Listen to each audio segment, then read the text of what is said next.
మైకేలాంజిలో ఒక అద్భుతమైన శిల్పకారుడు. బండరాయిని కూడా అద్భుతమైన కళాఖండంగా మార్చగలడు.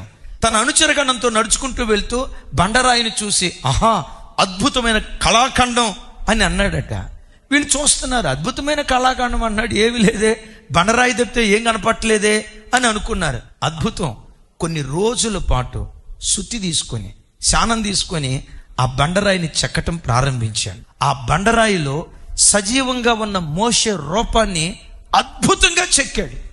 తాను చెక్కిన ఆ రూపాన్ని చూసి తానే మైమరిచిపోతూ ఆ శిల్పాన్ని చూసి ఇలా అన్నాడట, మోషే నాతో మాట్లాడు, నాతో మాట్లాడు అన్నాడట.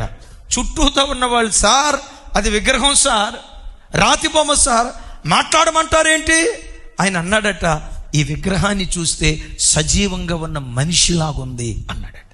చుట్టూతో ఉన్న వాళ్ళు అన్నారట, సూపర్ సార్, మీ చేతి పని అద్భుతం సార్, మీలాంటి అద్భుతమైన శిల్పకారుడు ప్రపంచంలో లేడు సార్ అని ఆయన పొగుడుతూ ఉంటే ఆయన ఒక మాట అన్నాడట, మీరు అన్న దాంట్లో కొంత నిజం ఉంది, కానీ దానికి మించిన వాస్తవం ఏంటో తెలుసా? ఇలాంటి అద్భుతమైన బండగా చెక్కాలని చాలా బండరాలను తీసుకున్నా, అయితే కొన్నిటిని చెక్కేటప్పుడు బ్రద్దలైపోయాయి. నేను చెక్కాలనుకున్నట్లుగా అవి చెక్కబడకుండా అనీవెన్గా మారిపోయాయి. ఈ బండరాయి ఉందే, చెక్కేటప్పుడు నాకు అప్పగించుకుంది. నా పనితనం ఎంతుందో అప్పగించుకునే గుణం దీనిలో ఉన్నది కనుకే ఇంత అద్భుతమైన కళాఖండంగా మారిపోయింది.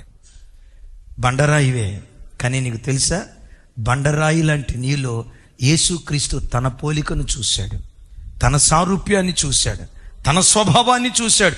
ఆయన ఎట్టివాడిగా బ్రతికాడో అట్టివాడిగా నువ్వు బ్రతుకుతావని దేవుడు నమ్మి బండరాయి లాంటి నిన్ను తీసుకొని మందిరానికి తీసుకొచ్చి దైవ సేవకులకు వాక్యమని శుద్ధినిచ్చి చెక్కమంటాడు. చెక్కేటప్పుడు, అన్నా చెక్కండి అన్నా, దిద్దుబాటు చేయండి అన్నా, మీ వాక్యానికి అప్పగించుకుంటున్నా, ఎంత కఠినంగా మాట్లాడతారే అని అనవన్నా. వాక్యానికి మిమ్మల్ని మీరు అప్పగించుకుంటే యజమానుడు వాడుకునే అర్హమైన పాత్రగా దేవుడు నేను వాడుకోవటం ప్రారంభిస్తాడు.